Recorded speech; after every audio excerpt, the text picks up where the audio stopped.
This episode of Bulletproof Cash Flow is brought to you by Realty Dynamics. Learn how people like you can build substantial passive income while creating wealth for the long term through real estate investing. Visit rdyne.com. That's RDYNE.com.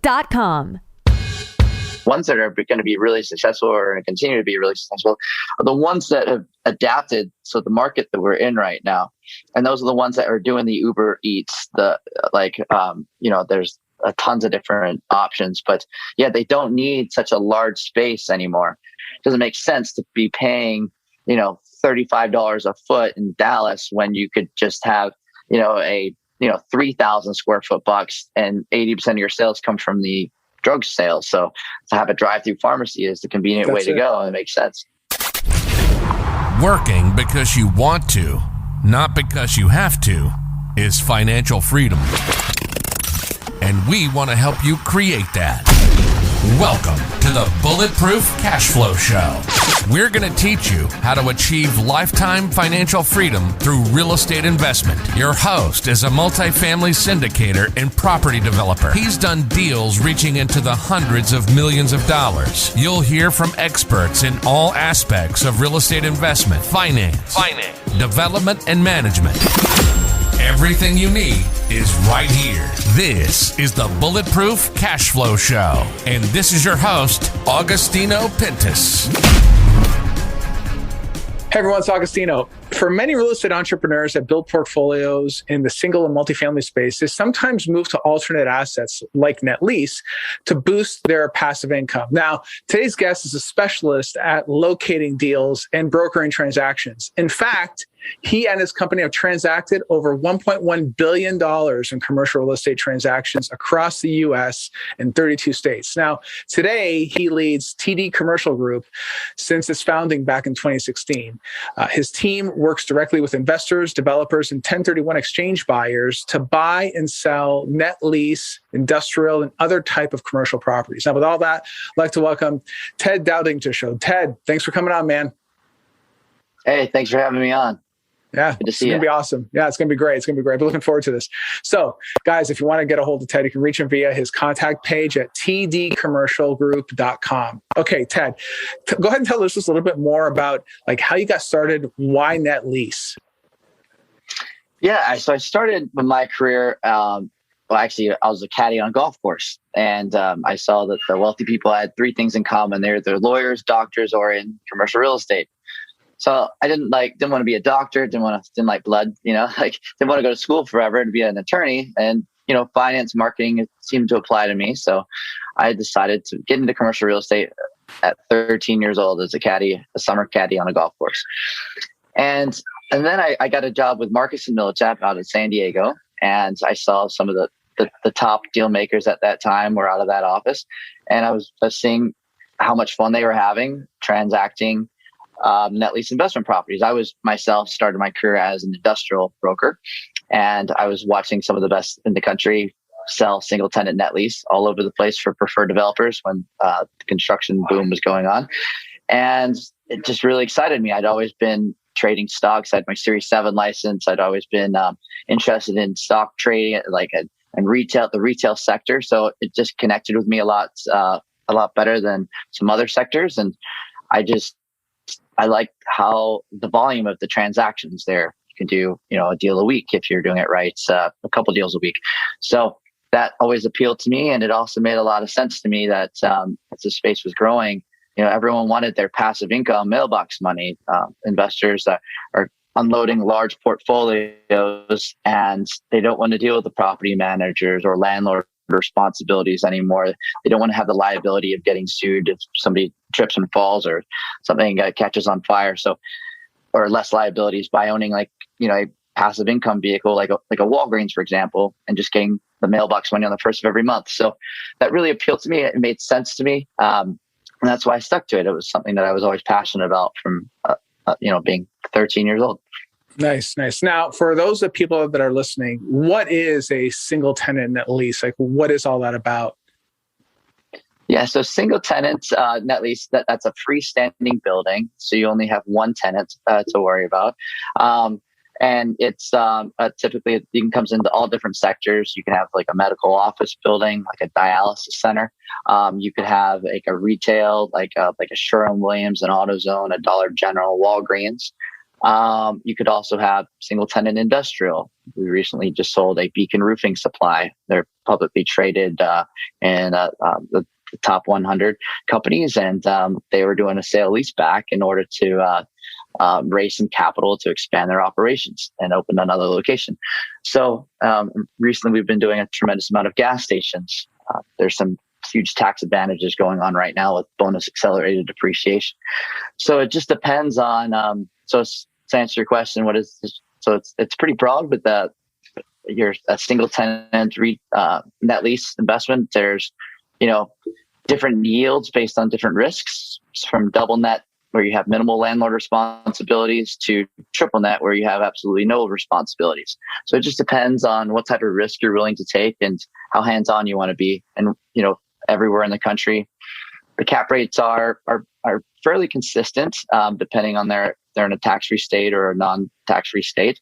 But the nice thing about owning these assets is that you literally just you collect your rent on the 1st of every month or the 15th of every month, whenever the tenant pays it, and you don't have any headaches to worry about. High yielding bond is the best way to put it. Yeah, that's the great thing about those net lease type of properties. I mean, from we actually have a fund set up here just to go off and buy these types of assets and syndicate these types of deals.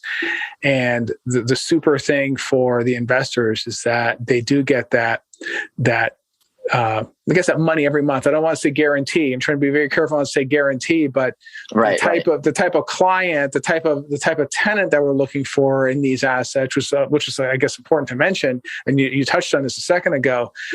Usually it's these corporate companies or publicly traded companies rather than have a corporate guarantee on these assets, which is huge because you can come hell or high water, that payment's coming in, and hell or high water is defined in the lease, right?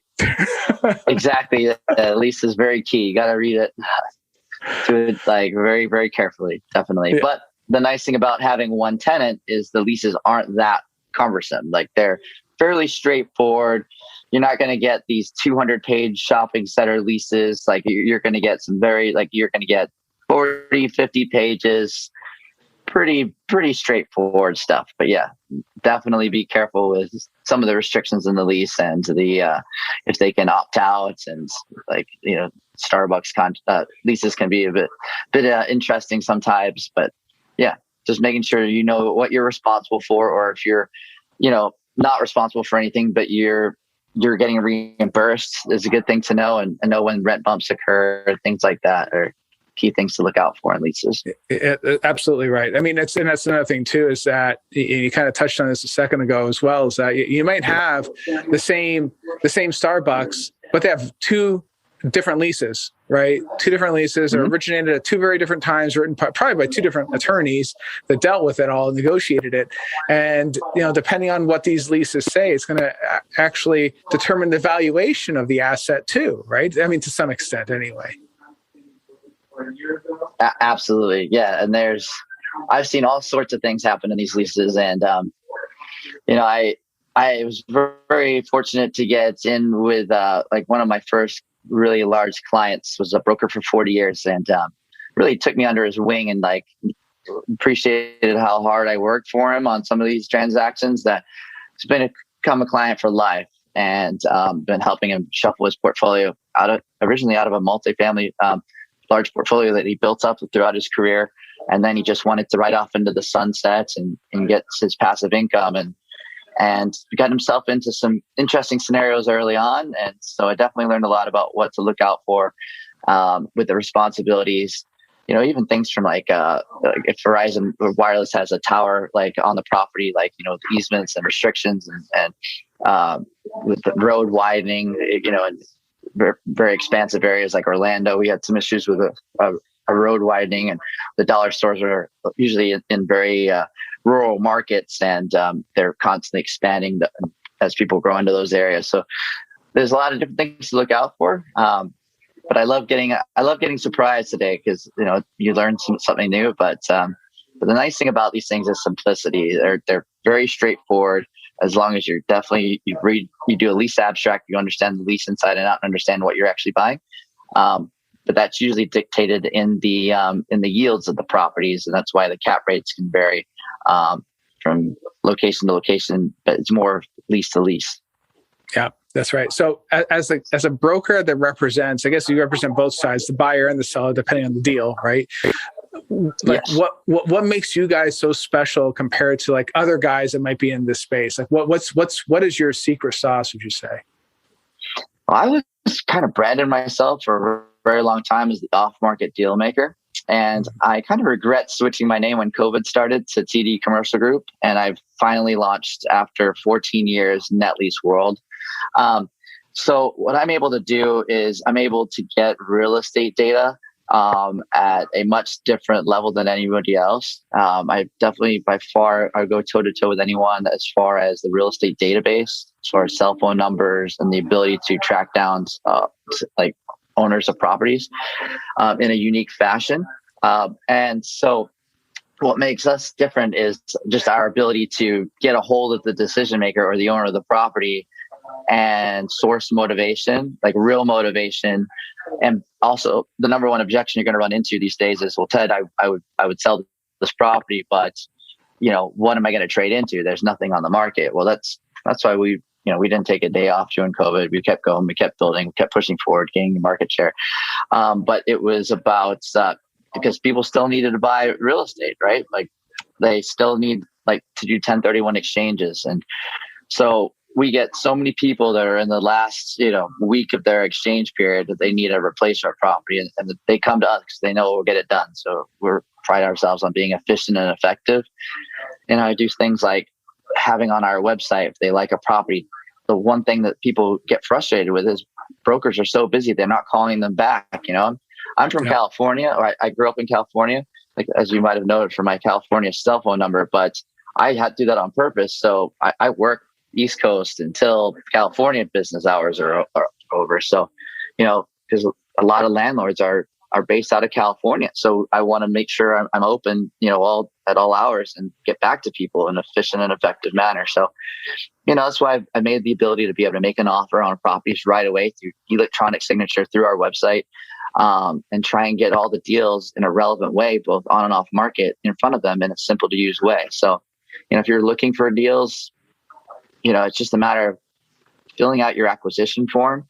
And I have a special approach in my team. So when you're looking for an investment property, your acquisition criteria might change based on like the deals we've been presenting to you. Like you might really love Home Depots at one point, and then you realize that, there's only like there might be something that you didn't realize about a Home Depot that you don't like anymore, and it changes. But most brokers will keep sending you Home Depot deals. And like on every deal I present to my investors, I do it in a systematic fashion. I don't want to overload you with deals, but I want to send you no more than 5 at a time, 3 to 5. And in order to get more deals, I need feedback on each deal I sent you. I don't like this because of this. Okay. It doesn't have to be long, it's just short. But then I keep narrowing down, and at the end of every email, it's, hey, see below, this is your current acquisition criteria. So you'll see it changing in real time. I don't want to give away all my trade secrets out here, but it tailors to it adapts to the environment that's changing. So, if you don't like leaseholds, you don't like ground leases, I'm constantly narrowing the search until we got you exactly what you want. And if nothing is popping up, I'll let you know, hey, look, your search is too narrow. You're looking for, a unicorn. At this point in this market, with your timing on your exchange or whatever you're trying to do, I'll let you know when it happens. I don't want to spam with stuff that's not relevant to you, but we should look at some people. The one objection I get a lot is, well, Ted, I want a triple net property in Georgia, that's in and around the Atlanta area. Okay, well, out of curiosity, why? Why it's a triple net property? There's no landlord responsibilities. Why do you want to just polarize yourself to that market? Do you have to drive by and see it? These things are, if you're getting an investment grade tenant, safest. Some people want to see the Dollar Tree. Yeah, they want to see the Dollar Tree in Atlanta. Right? But if that's what you want, I don't want to send you one in Tennessee, I'm going to keep that to that, but that's what I do. I just listen to them and I show them. And, if I haven't bought them a deal, then I have like automatic workflows that happen that like, I'll send them an update like, hey, look, we don't have anything for you. Are you sure you don't want to expand your criteria? Here it is, but I want to make sure that like we can handle all of your needs all the time. So we work well as a team together, and, I've specialists in every sector. So it's, I've got Sam, the gas man. He's, put 30 million in gas stations in contract this week. He's on fire. Got Peter that's specializing in casual diners. I've got Ryan that's over here, just absolutely crushing it, like in QSRs and fast food restaurants. So we all like have our different role and move forward together. So it's good. So I bring on those guys all the time and help them out. But identifying properties, and if it's not available, we go find the off-market deal. Right. And that's the hardest part these days is, I think, and that's what everybody's looking for. They're trying to find these off-market deals, because I'll tell you, as a group, that we're looking for deals all the time. All my multifamily stuff, with the exception of like my first 2 deals that I ever bought in my entire life, were on the market. Everything else is off market. And when it comes to the multifamily side, on the net lease stuff, there's only so much stuff that's on the market. And usually you want to hit that deal before it actually goes out to the market. Not that it's it's not a terrible thing, I guess. But it seems that it's similar to multifamily. You have to have those broker relationships to get access to the types of deals, like you said, that are customized for you with your criteria. And it seems that with your tech, you already handle that part. But I think at the same time too, something else you mentioned is your team is still hitting the phones, making the phone calls, getting a hold of the owners to see if they're willing to sell. That's also a thing, right? Which is a big deal. Like you're marrying these two things, right? Yeah. Today we had 11,000 ringless voicemails go out to people that are owner operators of gas stations across the country. I was interviewing new assistants on and off today because I need help because they're scaling. And I had literally nonstop that they were telling me to turn the leads off because they were getting too many inbound leads of owner operators of gas stations that, we're having REITs that are like really worried about some of these new tax laws that may be coming and like backdated to January 1st. So they're looking to buy $100 million worth of gas stations before the end of the year. So we can pay premium way over market pricing for these things because there's no inventory. So, they come to us to go help them redeploy their capital. I used to, one thing I didn't let you know is I used to do, like how I got into the off market was exactly like what you said. It was through the multifamily track, helping people buy 100 plus units, ceilings had to be over 8 feet and B and C that they could put lipstick on the pig and raise the rents $10 a unit. So I've done that space, and it was very competitive, and that was all off market. It was a lot of fun. And I love working those bigger number of deals. And then I love the retail aspect of it because there's more transaction volume. But the multifamily, I do dabble in it from when markets change. But right now, it's been helping people get into mailbox money for safety and security, wealth preservation vehicles. That's right. And something that you touched on earlier as well is when you have someone that calls you up and says, well, there's nothing else I can trade into. That's also very important because of the way that these guys that are in this business, how they build wealth is they don't technically take that money out of that asset. That money stays in there and they're just doing a 1031. They're moving from deal to deal to deal, and they're just expanding their wealth in that way, right? I mean, I find that in this business, that is a huge part when it comes to net lease, right? Right.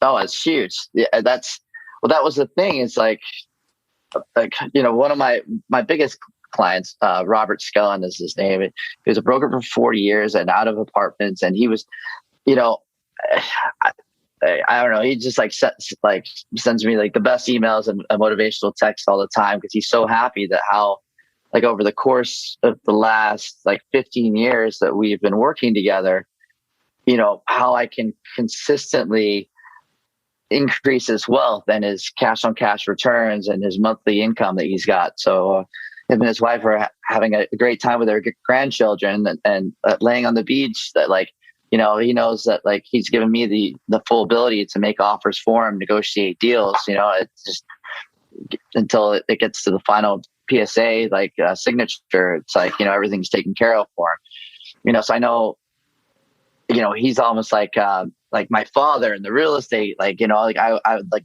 love managing his portfolio and, helping him get out of situations. I know what to look for, what not to look for, like, and how to keep up with like a hedge against inflation, like what tenants to stay away from, what leases to stay away from. Because there are some pitfalls in there, but like, for the most part, like whenever you buy real estate, as long as it's in a good location, I mean, you can't really go wrong as long as like, it's a good lease and it's not encumbered. There's no poison pills in there.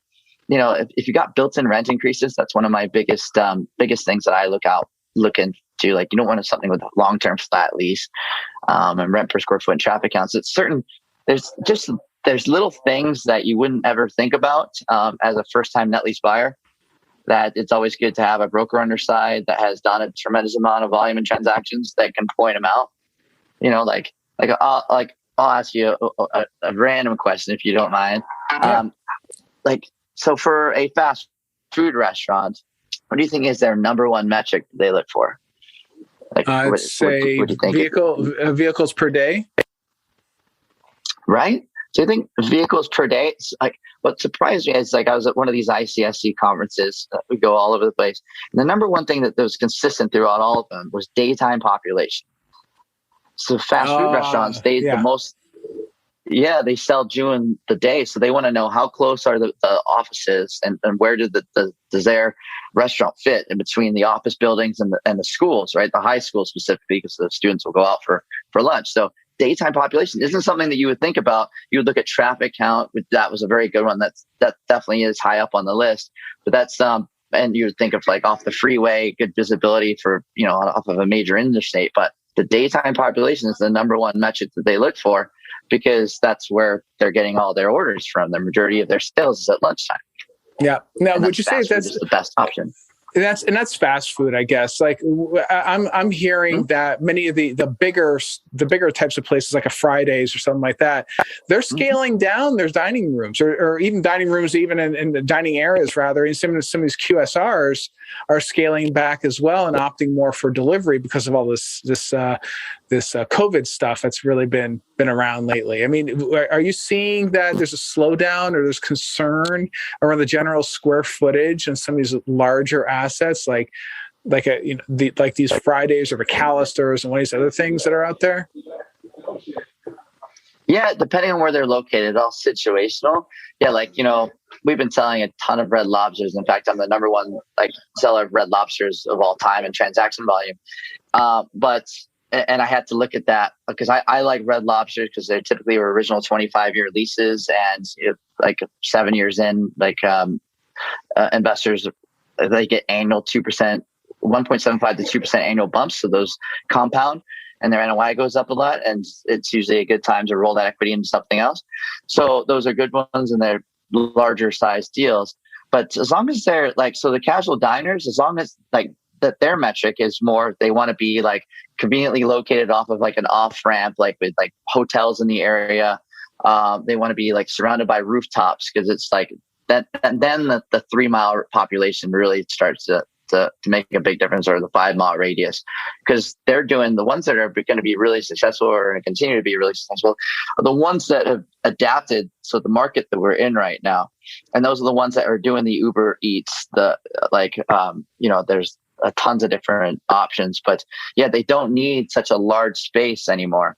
The ones that can change, I know Walgreens are looking at a concept to do, they're backfilling 50 smaller, vacant Burger Kings or QSRs that are so instead of having these 15,000 square foot boxes where they make 80% of their sales from their pharmaceutical, they just are having drive-through pharmacies because they don't competing with the Amazon effect with selling toilet paper and perfume and everything else. It just doesn't make sense to be paying $35 a foot in Dallas when you could just have a 3,000 square foot box and 80% of your sales come from the drug sales. So to have a drive-through pharmacy is the convenient way to go, and it makes sense. So I can see that happening a lot more in this space. Yeah. I actually heard that even Starbucks is they are working on just converting all of their current or new leases are coming up. Rather, anything new has to have a drive-through in it, like as a matter of course, right? I don't know how true that is, but because there's even a Starbucks up the street here. There is no drive-through right now. I'm downtown. I'm in downtown Cleveland currently, so it's hard to say. But I don't know. But I personally would not recommend buying anything without a drive-through. Doesn't make any sense. Like it's where everything is going and shifting. There's just, you can't convert it into anything else. It's you're putting yourself in a tough situation. But there are value add plays. I'm working with like investors right now that are looking for deals where you can add a drive-through. So there's like, for example, a Dunkin' Donuts I'm working on right now where it's like one of the best locations ever in Orlando. And there's the ability to add the drive-through, which will significantly increase sales, on one of the busiest streets in the country. So it's, for $300,000 for that one to add a drive-through makes all the sense in the world. And then the tenant will pay a significantly higher rent, accelerate. So there's a lot of ways to make money in net lease properties that people don't realize. So if you're looking for a value add opportunity on a net lease investment, that's where I really crush it. That I personally buy them. Anything with a short-term lease under 8 years, where I've got the relationship with the renewal manager. I know where the rents per square foot are. I have an idea of where the sales are. There's so many different tools that you can use to analyze the property, from daily traffic count to foot count, that you can have a high level of certainty, even if you don't know the sales, they don't report them, that they're not going to go anywhere. And you can add value to the asset for them to accelerate a early bump or extend the lease early, so then you can refinance and add value that way. So there's a lot of different things you can do to add value, because a lot of people won't enter the space because they don't think there's much value add. They don't want to get their 5% a year, but be almost guaranteed that rent by a corporately guaranteed tenant. But there are a lot of different creative ways to do it if you know what you're looking out to and you have a good deal maker on your side. I hate the word broker because it's got the word broke. You're broker than everyone else. That's a thing I hear on Grant Cardone's show. It's pretty funny. So he brought it up. That's funny. He's the one that made it popular. Yeah. Right. Yeah. So I didn't even put that two and two together. It's funny. That's so funny.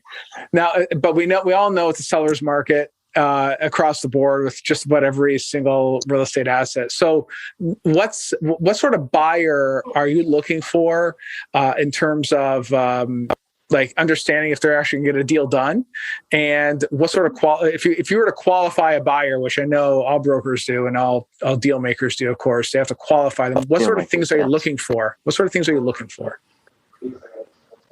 Well, I want to know what their motivation is. Like, why are you buying? Like, what is a lot of them, I'm getting I'm averaging 7 1031 buyer leads a day that are coming in, 20 that come into my system. And the first question I ask is like, okay, you requested more information on, this Wawa, a gas station. What is it about Wawa that you like? What is it about this location that you like? And they'll let me know what they like about it. And I'll ask them, do they own any others? Because it's not me qualifying them. It's me learning as much as I can about them and their buyer profile, because I know in order to win them the deal, I got to pitch them in the best light to the seller or the seller's agents and relay it to the seller's agent in a way that he can relay it to his client effectively and to win us the deal. Because I know, depending on the price, the best deals are going to have multiple offers, go to ask, over ask. And, if I'm representing a buyer and it's listed by another broker, he gets paid half as much as if he's double ending the deal. So, I got to learn as much about them, about why they want to buy an investment and what it is about it, what they're exactly looking for, so I can properly help them. So I'm asking them a lot of questions on the front end to say, why did you buy that? Okay. Because one event in Vegas that I was at, there was a bunch of high-end REITs acquisition guys were sitting at a round table at the Cosmopolitan at a really nice dinner. And they you can go on their website, you can see what they're buying, their acquisition criteria is, and it's all the same stuff, right? But then got around and I was like, okay, well, I understand that you're looking for that, 6.5 cap, 12-year auto zone in a tax-free states, in densely populated area. Understand that. I bring that to you, you'll write an offer. But let me ask you this: what is the favorite deal that you bought in the last 12 months and why? That question is like astonishing, the answer you get. Because then you get, well, I bought it was a drive-through, dry cleaners, in the middle of Ohio, but it was on 4 acres of land. I'm it was so different from everything that they told me that they would buy, or it's or I bought it because it was $12 a foot on 3 acres, and I knew that I could spin off another a pad to develop to something else or sell it off. So it's that question just opens them up. So what they actually told me that they would want to buy, but now they it depending on. I asked them that in the last 12 months, what's the favorite deal you bought and why? I also asked them that because then I'm also opening them up to finding out how active they are. Well, Ted, it's my first deal I ever bought. Okay, totally different approach. It's a lot more hands-on rather than the guy that's buying a deal a month. So it opens them up. Well, it's okay, great. My follow-up question so I bought this deal. Okay, awesome. Couldn't be further from the Wawa that you said you wanted, but now I understand that you, your variety here. So then how many deals have you bought this year? Opens them up a little bit better.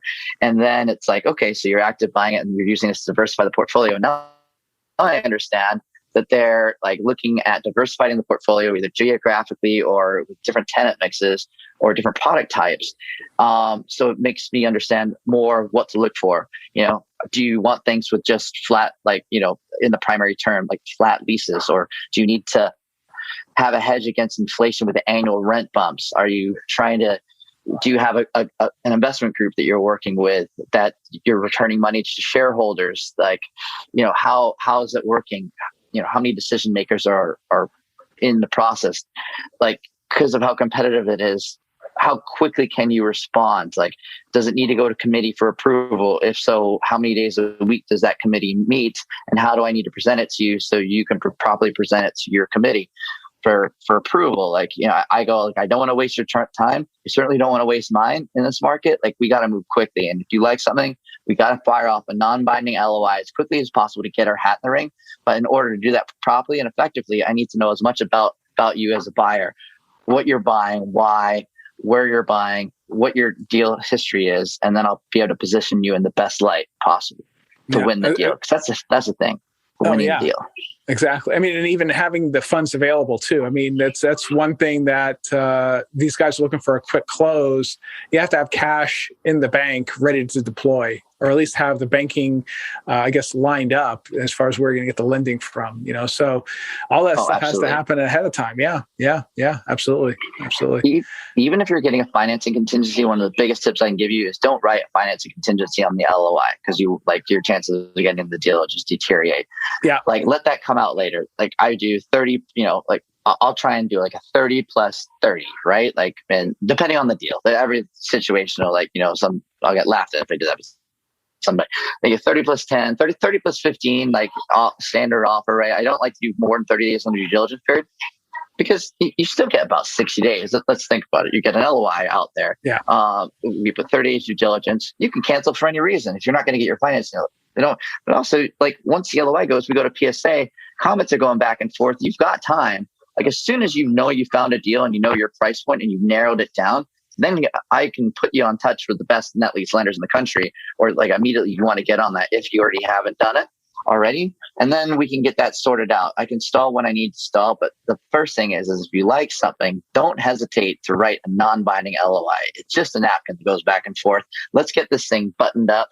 At least verbally, in a executed LOI stage, because the chances of them going out, it's very minimal at that point. Granted, you don't have any legal protection in a non-binding LOI, but at least you have a good chance of getting the deal done. But you have plenty of time to stall 10 days on a PSA comments back and forth to get your financing secured, so you're done there. But the nice thing about the single tenant deals is you got one tenant, you got one estoppel, and if it's an investment grade tenant, financing on these things comes from the income the property produces and the credit of the tenant. So these things are, you're getting really good financing rates, and you're getting really good LTVs. So you can't go wrong there. And if you got built-in rent increases, if these things are going up 10% every 5 years, your NOI is going up every 10 years. So even if inflation comes back up and cap rates, as interest rates do rise off of all-time lows, when they go up, cap rates go up, values go down. Well, your NOI is going up to kind of offset this so that you still have the value. You're still getting your rent money every month. You're building equity every month, and we can roll it into something else. So, it's very rare that I don't sell one of my investors' properties for more than they paid for it, unless there's a certain situation, like they have to sell it quickly, they're, I don't know, a tenant's, if you had a Kmart, for example, and they went vacant, but I ended up getting the seller out of that jam, converted it into an Audi, a Planet Fitness, and it was a small, a small at home. It was pretty brilliant what he did, and then sold off the pads. So, but there's a lot of creative ways you can do it when you know what you're doing. And cash flowing dirt deals have been very popular too lately. Nice. So much stuff. I mean, I think we could probably talk for another hour or so, but we got to wrap things up. So sorry for throwing too much stuff. No, it's all right, man. It's all right. It's all good. We may have to have you back on. But if you had one piece of bulletproof advice for our listeners today, what would you tell them? I would tell them to buy properties that have good underlying real estate fundamentals with rents that is at or below the market rent with built-in rent increases. So you don't want anything that has a flat, it's 15 years with no rent increases and then 5% bumps every 5 years thereafter. You want something that is going to increase that's at or below market rent now in an area that is population is growing, that has built-in increases. Because then if you do need to, for any reason, get out of it or roll the equity into something else, no matter what happens in the market, you can always keep up with the cost of inflation or the interest rates going up, cap rates going up. You can still roll your equity that you've been building up on top of the rent, with the rent going up. So as the NOI goes up, if the property values are going down because cap rates are going up, well, you've got a hedge against that because now your NOI went from 150 to 180 over the last 11 years. And then we can roll that equity into something bigger and better with a longer lease when that time comes. So that would be the number one advice. And also, be careful buying things under 10 years unless it's got a really low, below market rent, and other use cases. So sorry, there was two things there, but it's all right. As soon as a property goes under 10 years, buyer pool shrinks. Because the financing doesn't become as favorable. You've got a higher risk of them leaving. The tenant depending on how the lease is written, if they don't report sales, you don't know under the hood how well they're doing. And some of these tenants, they hire some pretty sharp Ivy League guys that are going to come and, beat you over the head for rent reductions when, you think that you have your options secure. You're going to get the 10% bump every 5 years and 2 years when that first option period comes, but they're going to be like, no, we're going to move unless you drop my rent 50%. So you don't want to be in a negotiation battle. If you're just looking for if you're retired and you own one Walgreens, you don't want to get yourself in that situation. If you do, call me. I'll help you out of that situation because you got to call their bluff sometimes. That's right. Well, you don't want to call their bluff if you're living off that paycheck, right? You just let me know and you can pick my brain for free at any time. So yeah, my website that I launched, is that all right? Yeah, go ahead. Yeah. I'm sorry. Yes. So I launched, basically it's the Zillow of commercial real estate. It's netleaseworld.com. It's the most effective and efficient way to find your next investment property. So my brokerage is TD Commercial Group at netleaseworld.com. I've been building it for 14 years. It's a simple, effective, efficient way to go on, find properties, and it's got great information. So if you're looking to find out what a net lease means, or it's got all the terms that you're happy to reach out to us on a live chat on the website, email or call us for any property you want information on.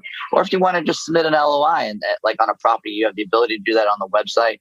and search very easily. You can compare CVS's versus Walgreens. Everything is very user friendly on all mobile devices and on tablets and everything like that. So, I hope you guys check it out, and I'd love to do some deals with you. And I just trademarked the phrase "Let's transact." So let's transact.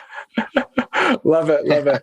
All right. Well, guys, if you want to reach out to Ted, you can reach him via his website at tdcommercial.com. Of course, Net Lease World as well is a great place. Also, get a hold of him and check out his stuff. We actually use that site all the time to try to find deals ourselves. So it really is a really good site. Thanks for tuning in. Hope you got some good information on how to pick up and how to learn how to get net lease deals. Thank you so much for tuning in, and I'll see you in the next episode. Take care. You've been listening to the Bulletproof Cash Flow Show. We hope you've enjoyed the show. We know we had fun. Make sure to visit our Apple Podcast page and leave us a 5-star review. We hope you've gotten some useful and practical information from the show. For real estate coaching, events, and resources, hit up bulletproofcashflow.com. Till next time.